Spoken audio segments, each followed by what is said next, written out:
सरकार खुद को गरीब का रखवाला कहती है, गरीब कल्याण और सबका साथ सबका विकास जैसे स्लोगन्स देती है, लेकिन असली सच्चाई सबसे परे नहीं है। ये लोग गरीबों का भला करने का वादा तो जरूर करते हैं, लेकिन देश में इनकम इक्वालिटी और बढ़ती चली जा रही है। Income inequality, sorry. Oxfam report के अगर मुताबिक चले सर, तो सिर्फ 1% अमीर लोग इस देश की 40% से ज्यादा संपत्ति कंट्रोल करते हैं। बाकी जो गरीब लोग हैं करोड़ों, वो कहीं के नहीं बचे हैं। अर्बन एरियाज में युवा बेरोजगारी 23% से ज्यादा हो गई है, और अगर हम रूरल इंडिया की बात करें तो वहां पे जो गरीबी है और मनरेगा का बजट भी 30% से ज्यादा कम कर दिया गया है। इससे हजारों मजदूर बेरोजगार हो गए हैं। सर, विश्व गुरु भारत का दुर्भाग्य यह है कि गरीब अन्न योजना के तहत 80 करोड़ लोगों को मुफ्त का राशन दिया जा रहा है हमारे विश्व गुरु भारत में, और लेकिन भारत के 75% मजदूरों के पास कोई सोशल सिक्योरिटी नहीं है। चाइल्ड मालन्यूट्रिशन 35% से ज्यादा हो चुका है। एक अलार्मिंग सिचुएशन इस देश में रूरल इंडिया में पनप रही है सर।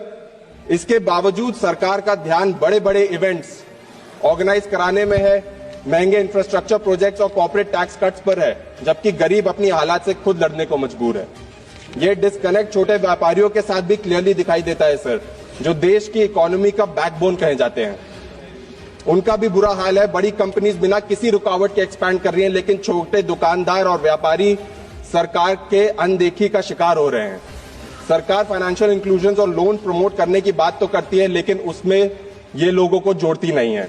अगर हम बनारस की बात करें सर, जो पीएम माननीय प्रधानमंत्री जी का क्षेत्र है, तो वहां पे 40 साल से ज्यादा बीएचयू के पास काम कर रहे दुकानदार, छोटी मोटी दुकानदार के लोग, उनको हटा दिया गया सिर्फ वीआईपी कॉन्वॉयज के लिए, जिसमें पीएम खुद एक हिस्सा थे। इन व्यापारियों को फेक स्कीम्स और खोखले वादे नहीं चाहिए, उनको अपना काम बिना डर के करना है और उनको अपना अधिकार चाहिए सर। ये नहीं है तो ये expands the word.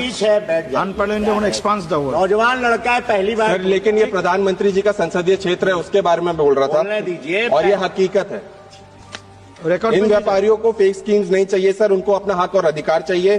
जब लोग इकोनॉमी का फाउंडेशन कहे जाते हैं, उन्हीं को सरकार इज्जत नहीं देती, तो इसका मतलब क्लियर है कि सरकार सिर्फ अमीरों के लिए काम कर रही है, जबकि गरीबों के लिए सिर्फ खड़े वादे कर रही है सर।